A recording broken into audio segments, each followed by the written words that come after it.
Ladies and gentlemen, RosterWatch Nation, welcome back to the epic RosterWatch Podcast, brought to you by RosterWatch.com.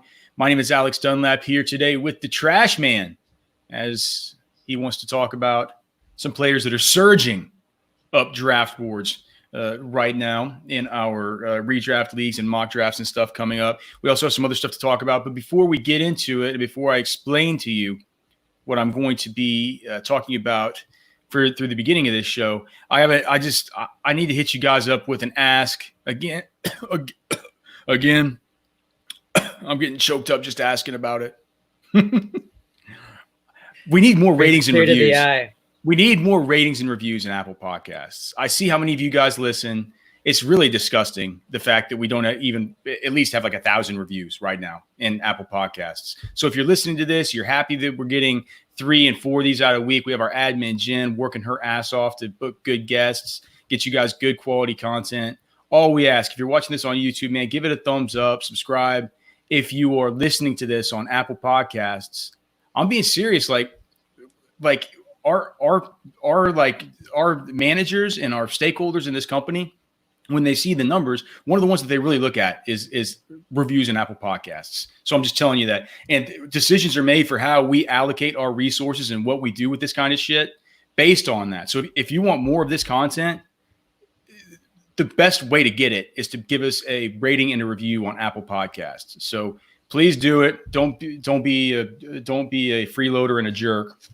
And we would definitely or make TikTok videos where you dance to. Don't do that. The sound of our voices. No, don't do that. I don't want the Chinese Communist Party to have any track of my voice. You realize that you are allowing the Chinese Communist Party into your life and into your household. I don't have TikTok. I don't use it. Yeah. Apparently an American company. I'm pretty sure they're finding other ways to get access. Though I don't think TCP doesn't have shit on me, Trashman. I don't allow like an Alexa inside my house or a Google Home or any of this stuff. I can't believe that they're like, I have friends and I have family who set this thing up in their house, and it's like they say like, Alexa, play the Beatles or something, and like. But they don't realize that Alexa's listening to every little fucking thing you say, every little fight you have with your wife, every toy that you buy for your kid, like every tender moment that you have together.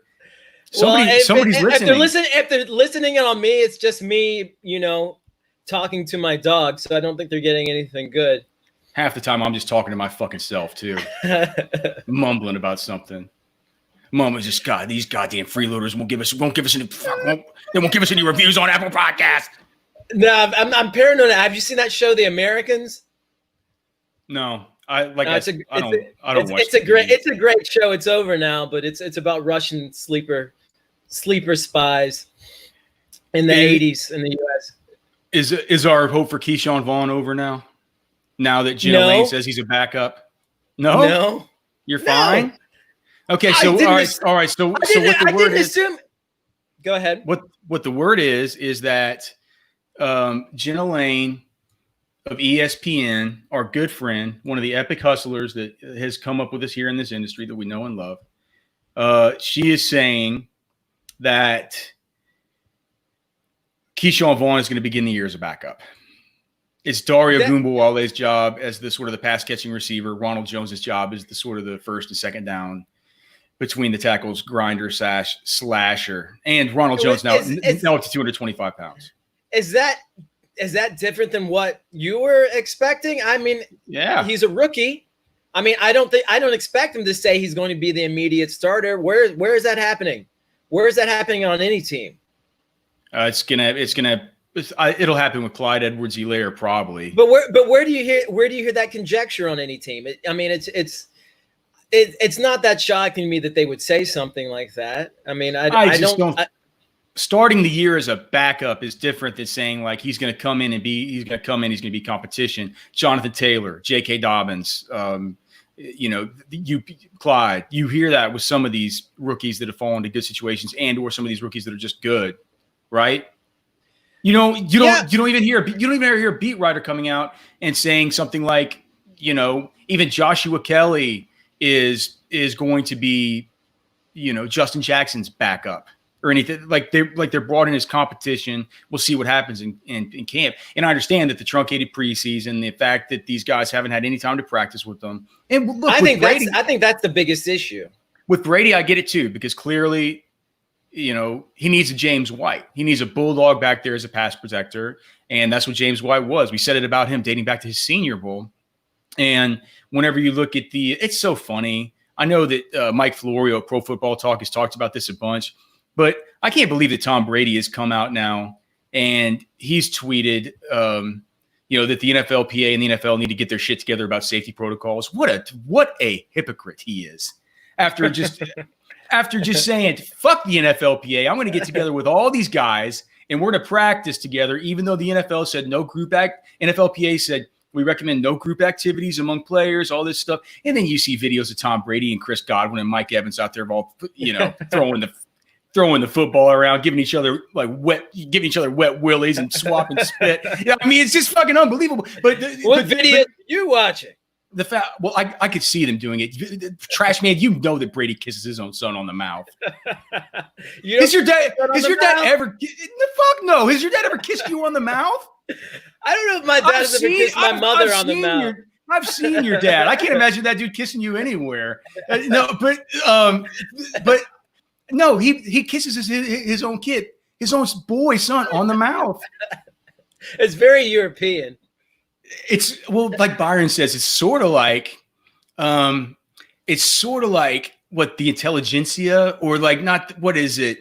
What's the club of the super elites that kiss their kids on the mouth? Illuminati. It's like the Illuminati. Like they want to drink your blood and they want to kiss their kids on the mouth. If there is a football player that's a part of the Illuminati, it would probably wet willies, kissing each other on the mouth. Who knows what a fucking hijinks was going on? Tom Brady was going against the NFLPA for all this stuff, but during the time that he was, Dare Ogunbowale was the dude who was out there with him, working with him in those drills. You see him in the videos. And we know with Brady, it's like if he comes in there and he likes somebody, it's like, who gives a shit? Our priors about him. Who cares what anybody like? Tom's gonna say, I want him in there. Do we need to be thinking about Dare in deep leagues? He was always somebody to think about in the past. I think he's a better third down back than Ronald Jones. Yeah. We'll see. I think Ronald Jones can catch. He hasn't shown it much. If Ronald Jones can't keep Peyton Barber off the field and largely in part to his pass protection, they can say Vaughn's going to be a backup all they want, but Keyshawn Vaughn was the best Keyshawn Vaughn was the best pass protecting back in this class. He has great hands. I know Keyshawn Vaughn can catch. He's great. He's a good player. I don't see Ronald Jones keeping him off the field. If he can't protect Tom Brady, he's out of there. I'm not as interested in Keyshawn Vaughn right now as I used to be, though. That's fair. This whole Dare thing. You could say that about any rookie skill player at this point. Well, there's some. I'm just saying. The fact that there's going to be no preseason and the offseason is shortened, you're going to see a lot of rookies limping in. I feel like CeeDee Lamb doesn't limp into anything, trash man. Hopefully not.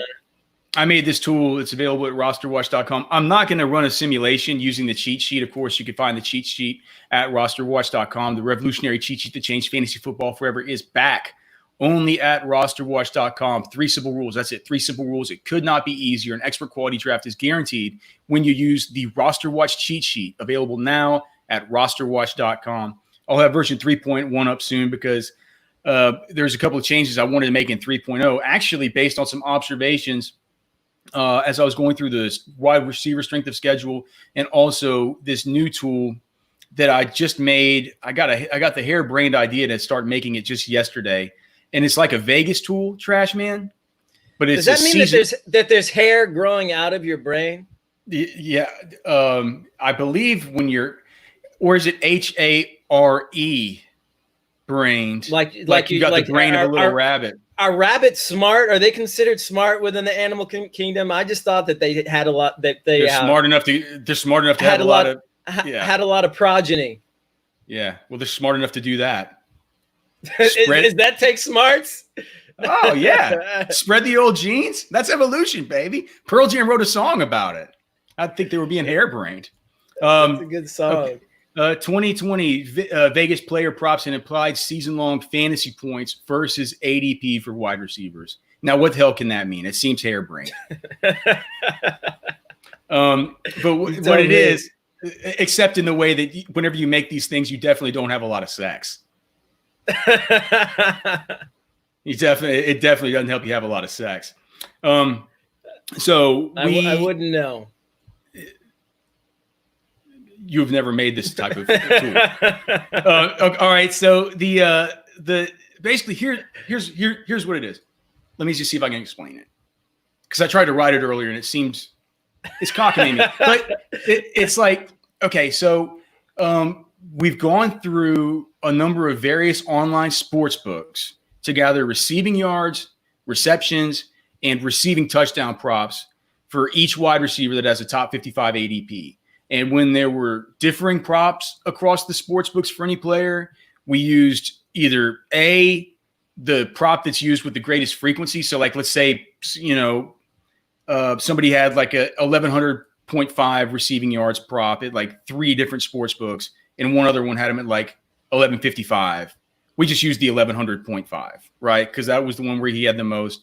Whenever there were only 2 props that we found, 2 offerings, what we did was we just took the average of those 2. So if somebody had like 1,000 yards at one place and 1050 at another place, we just split it down the middle and made it 1025. Stuff like that.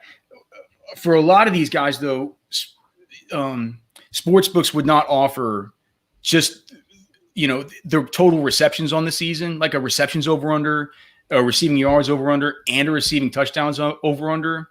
And so there are ways that we had to sort of we had to find what those implied receptions and those implied touchdowns were, because every single prop that we talk about here started out with at least 1 receiving yards prop. So what it sounds like to me is like you've created a platform for having your own sports book page now. Is like that's what you're doing.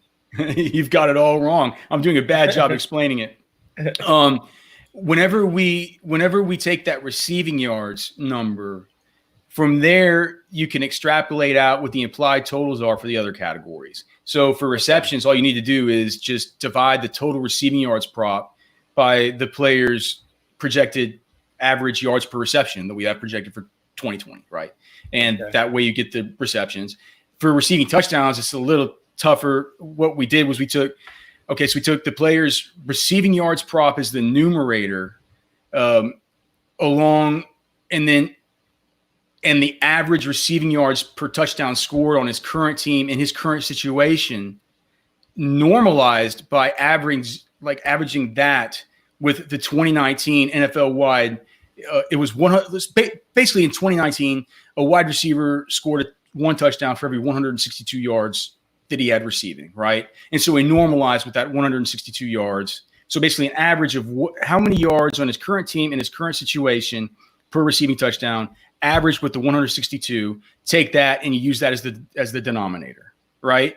And that way you can get a pretty decent, implied receiving touchdown total. So whenever we do that, then you can take all those numbers together and you can say, all right, here's the receptions, here's the receiving yards, here's the implied receiving touchdowns, and here's the implied PPR points total on the season. And here's the implied half PPR points total on the season. Here's the implied standard points total on the season. Okay?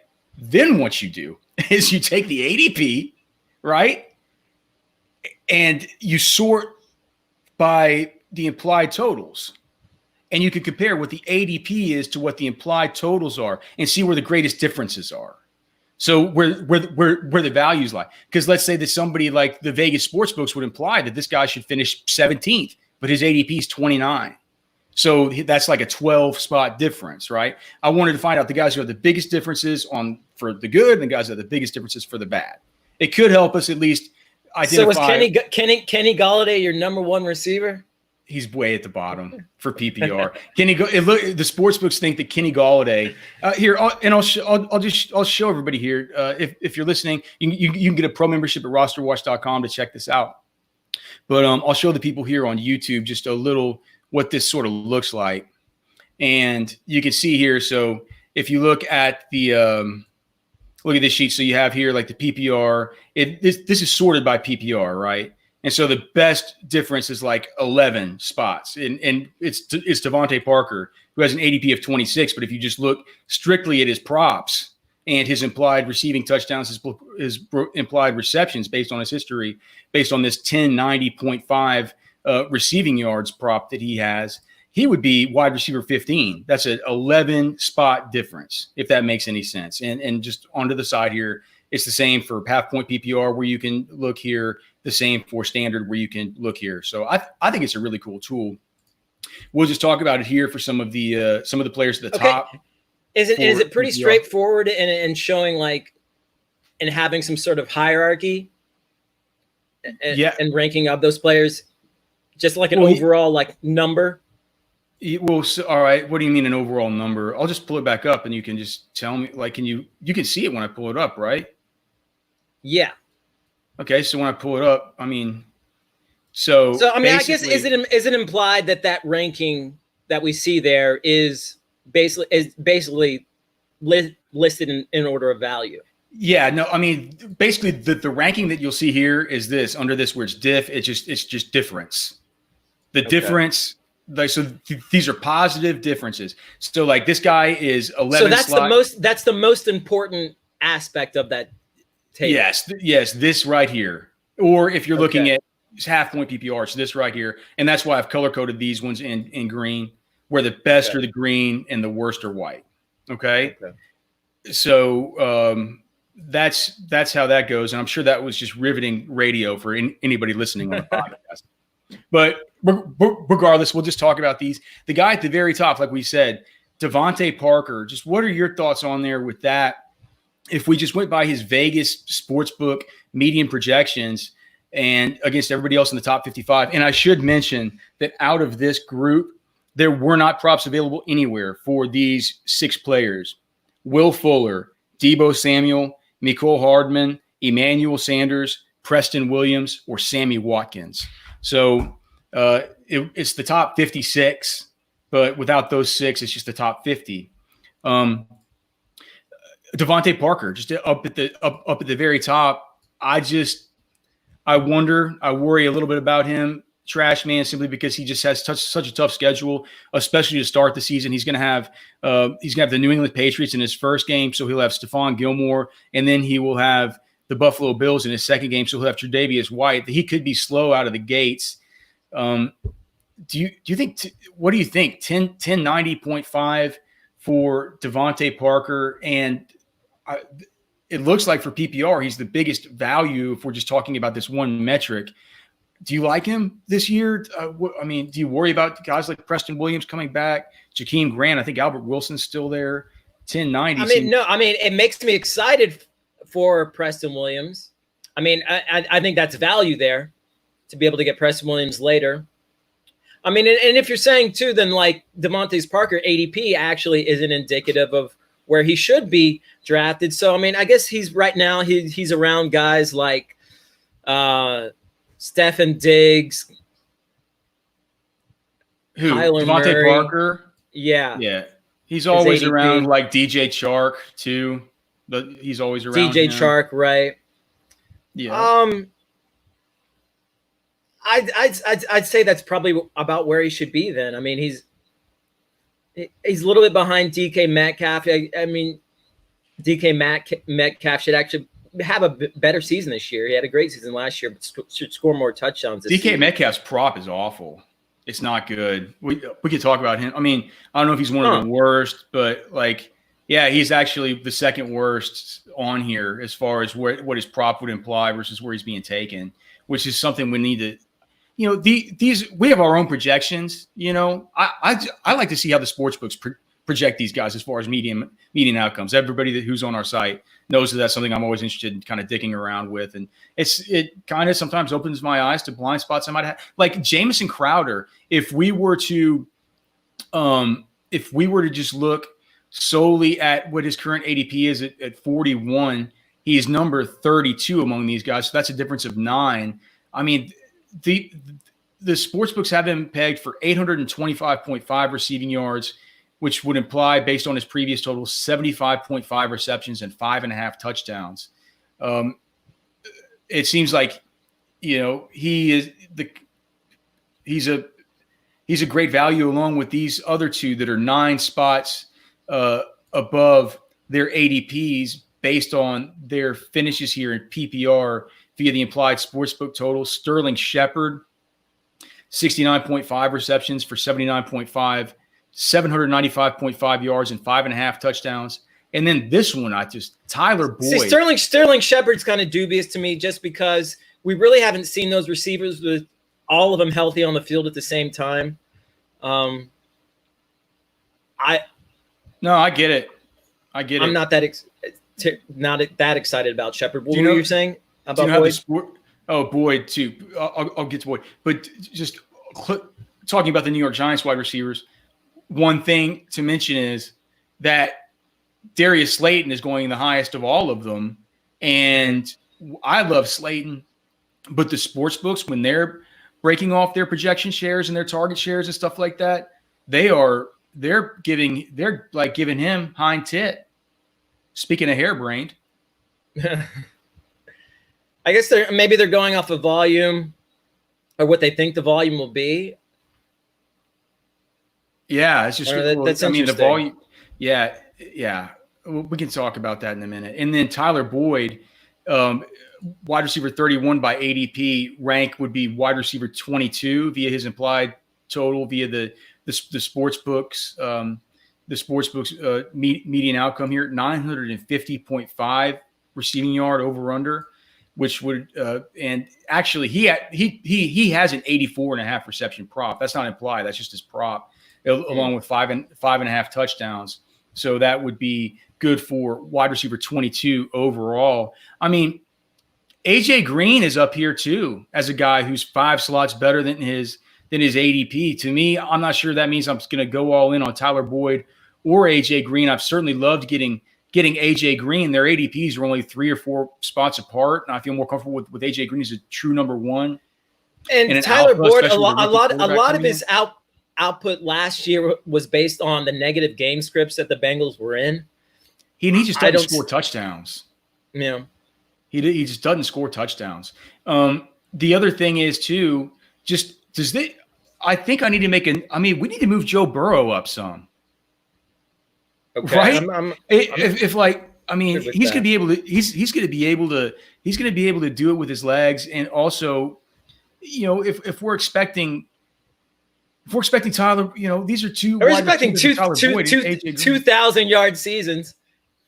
Yeah, well, these guys who, as far as our projections aren't that far off. This is a little higher than our projections, but if the sportsbook's median outcomes for these guys are basically they're both sort of lowish end wide receiver 2s, that's something that we need to take that into consideration, especially considering the fact that you have Joe Mixon who's able to catch it out of the backfield and stuff, and the fact that Joe Burrow is a sneaky candidate to run. I think we need to move him up to where we're getting a little bit of him as our second quarterback in some of these drafts. Certainly, as I'll be making the version 1 of the Superflex cheat sheet this weekend, and when I do, I think that Joe Burrow is going to be a guy. Maybe that'll be the setting where we intend to just get a whole lot of them.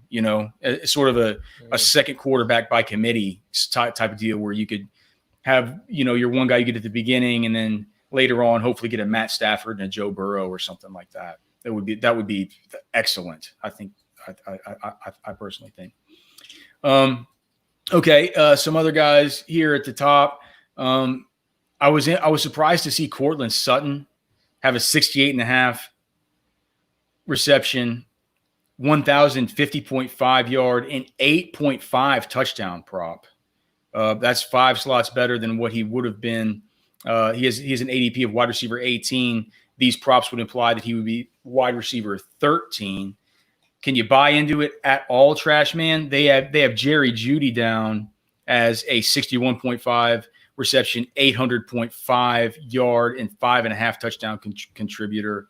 That would make him wide receiver 39 via the sports books, wide receiver 38 right now via ADP.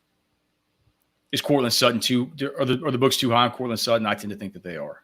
I tend to think that they are. I'm curious about what they're basing this off. If they're basing the shortened preseason, or the no preseason and shortened camps on the just hedging their bets on the veterans, or I'm curious, or they're just not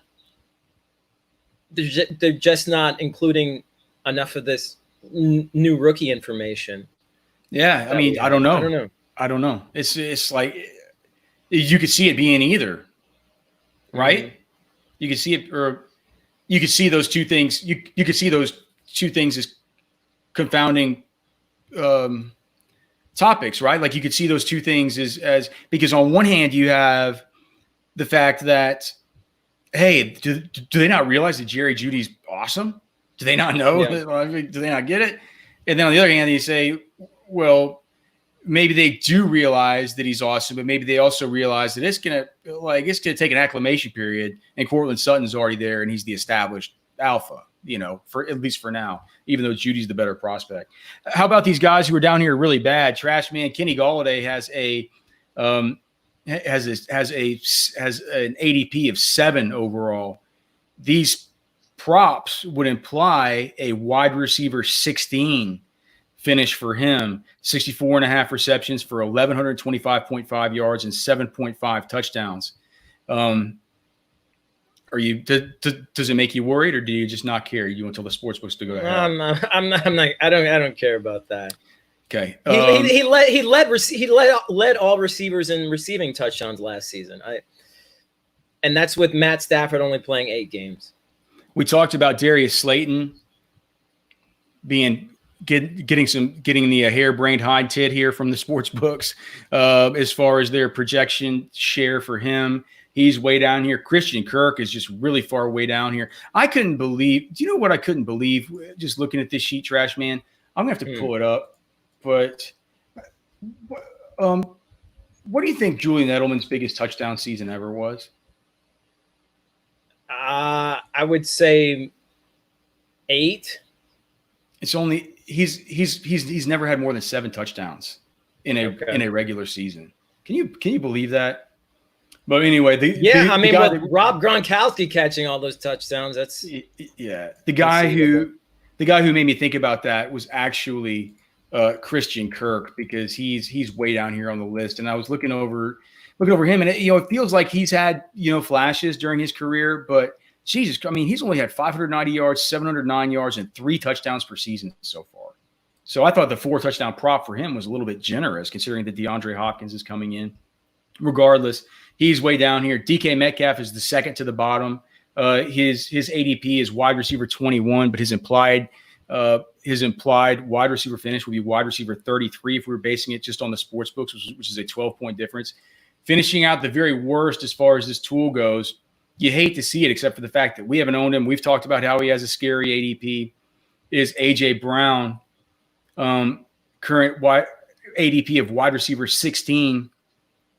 His implied finish here via the sports books would be wide receiver 29. That's minus 13 spots, 58.5 receptions, 1025.5 as far as the yards, and 7.5 touchdowns on the season for a wide receiver 29 finish. I was talking to Ron Davenport about this on the podcast earlier this week. I said, should we worry about the fact that, the yards after catch was absolutely through the roof last year? The yards per reception was through the roof last year. It seems like he won't be able to, follow up on those. And Teron says, look, he won't. But here's the other thing. It's his second year, and he's a sick player, and he's going to get better. So how you weigh those things out, I don't know. The sports books tend to think that he's going to have regression, and that's sort of the same way that I feel about it. Any thoughts on any of those guys? DK Metcalf, AJ Brown, Christian Kirk. You've already talked about Kenny Galladay. I think DK Metcalf is actually going to improve this season. I feel like the sort of that AJ Brown second year. The sports books hate the ex Ole Miss players, the second year Ole Miss guys. Something against them. Yeah, I think. I mean, it seems like they're making very kind of conservative props. Yeah. Well, that's what you do, right? It's a median projection. You want half the people on each side. All right, Trash Man. Everyone's on your side. They all want to hear about your players that are flying up draft boards.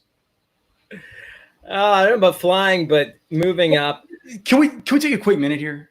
Just to ask you guys again, man, please, if you're listening to this podcast and Apple Podcast, if you can you guys are getting really good information here. We're working super hard. We're going to have another guest on tomorrow. We're getting like 2 guests a week. We are making sure that these sessions incorporate a ton of our premium content that's going to help you win in fantasy football. We'd love it if you become a pro member at RosterWatch.com. Clearly, that's the point, is to point you back to that, right?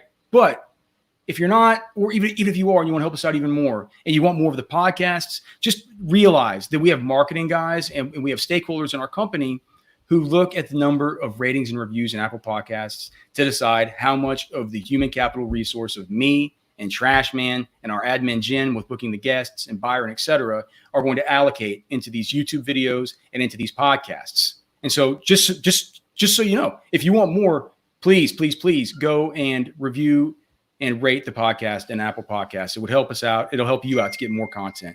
I wish Byron would quit fucking texting me right in the middle of the show. All right. I wonder if he's watching. I don't know. So the first of these players is, can you guess? We talk about him. Players every show. We talk about him. We've talked about him every podcast. Kenyon Drake. It's Kenyon Drake. He's moved flying up draft boards. 3 spots in the past week. Wow. Okay. People are catching up. They've been listening to their RosterWatch. Maybe so. I mean, maybe they. I wish the wrong people wouldn't listen to their RosterWatch. If that is the case. Hold on. You wish the wrong people would listen to their RosterWatch? Would not listen to their RosterWatch. Yeah. Well, like I said, man, I look at these download numbers every day, Trash Man, and I'm telling you, it tells me endlessly that we don't have 1,000 reviews yet. So that'll tell you we got a bunch of listeners. Yeah, Kenyon Drake. I mean, we've talked about it ad nauseum.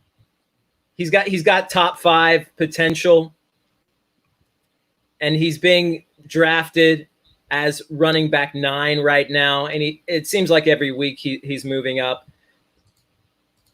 Yeah, he's right. Yeah, Kenyan Drake is just like, we've talked about it before, but if you look at what he was able to do just during his, I mean, he was getting you the only guy that was giving you more monster PPR games, if you just look at Kenyon Drake during his time as an Arizona Cardinal, period, and all of fantasy, has been Kenyon Drake. It's just crazy. He gave you one of those. He gave you over 25 points in PPR over 37.5% of the time during the time that he was a Cardinal. Just absolutely crazy. 33% of the time he got you a standard a game of 20 points plus in standard. So I mean, he's an asset in both. He's an asset in both formats. And I hate Kenyon Drake, but I love him for this year in fantasy.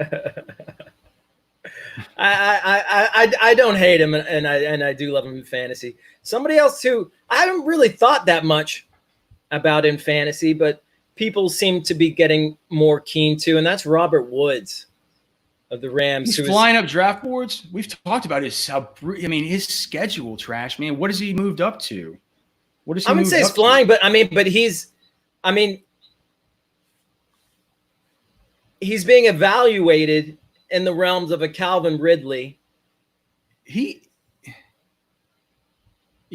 mean, look at Robert Woods. He listen to his cornerback schedule. He'll be facing these corners on the plurality of his matchups to start out the season. Chidobe Awuzie, Darius Slay, Tre'Davious White, James Bradbury. He'll get Fabian Moreau for 1 week. That's pretty easy. Then Richard Sherman, Kyle Fuller, Byron Jones, bye week. Quentin Dunbar if he doesn't have to go to jail. Carlton Davis, Richard Sherman, Patrick Peterson, Stephon Gilmore. He'll get Pierre Desir in week 15. This looks pretty easy. And then Shaquille Griffin in week 16. And those are easily projectable matchups because you know he's going to be the number one guy on the outside. Yeah. I don't know. I think maybe people are taking into account that he was a wide receiver 1 over the last half of last season. And that there's no Brandon Cooks. People are a little bit wary of maybe Josh Reynolds. They don't know. Maybe Van Jefferson. We don't know if he becomes that third receiver. I think it's going to be. I haven't thought enough about Van Jefferson this summer. I think it's going to be Reynolds, just really based on this preseason or the lack thereof. Reynolds has the. If there's one kid that could come in, it's Van Jefferson, dude. He's been working with his dad, who's an NFL coach. He's polished. He's old. He's already like 30 he's 24. It'll be his 24 age 24 rookie season. Right. All right, so Robert Woods is flying up draft boards. I was not flying, but he's come on, Trashman. We got to sell. I think he's higher than he might be otherwise. Fair enough. I mean, what do you think about Robert Woods? Are you getting him any drafts? I haven't really encountered him much. No, I'm getting more Cooper Kupp. And I feel like maybe people too aren't taking into account his schedule as much as we are right now. It's just whenever it's like you can't be a zombie. Just, strength of schedule. It's like it's like it doesn't. Where it matters is on the it's on the margins. And when it's one that's like this bad, it's like we said last year about Robbie Anderson. You can't, like this. It's a murderer's row. We didn't want him, like when it's that bad. N'Keal Harry, Brashad Perriman, Robert Woods, they are, they're easily projectable, murderer's rows as far as schedules. And like it does bring them down a little bit. Maybe this is an opportunity to get some value in Josh Reynolds late in drafts. If Woods is going to be getting all that action. It could be. From the corners. Anybody else flying up these draft boards? Well, Terry McLaurin is moving up, and I think that's you hate to see it. You hate to see it. You do? Yeah, you hate to see it. I love getting Terry McLaurin cheap in a bunch of drafts. I have noticed less and less Terry McLaurin in simulations lately. I'm going to write that down. Was one of my because I need to do the thing with Vaughn. I need to do something with Slayton, and then I need to do something with McLaurin for this 3.1 that I'll be getting up today on the cheat sheet. I think maybe people are taking that Kelvin Harmon injury into account. They should. We had Teron Davenport on the show on Monday or Tuesday. That dude said he expects Dwayne Haskins to have the biggest year 1 to year 2 jump of any of these dirt balls. Can you believe it? Well, now that he's got a coaching staff that actually wants him to be the quarterback. It's funny, man. That's what Teron said too. You got one more guy that's flying up draft boards. Those were the main 3 that I saw moving up. If it were up to you, who would be flying up draft boards? Who's getting taken far too late? To me, I'm seeing Marvin Jones. Yeah. Marvin Jones is being highly undervalued. Marvin Jones and Devin Funches. Oh, Jesus. Devin Funches. Trashman! Devin Funches is one of my favorite deep sleepers. And actually in my most recent content, I don't know if it's up yet, but I talk about Devin Funches and the value he represents as arguably the number 2 receiver with a Hall of Fame on a team with a Hall of Fame quarterback. All right, that you can get in the last round of your draft. No, we're ending the fucking pod on the whole thing about Devin Funches. Thanks to everybody for watching. If you're watching this on YouTube, we appreciate you. Sorry about all the bitching about these freeloaders on the Apple Podcasts. But hey, don't be a freeloader here on YouTube. I don't even think we have ads on these things. Give us a thumbs up, man. Just say what's up in the comments. Love you guys, man. We'll have more content coming up. tomorrow for you right here on Roster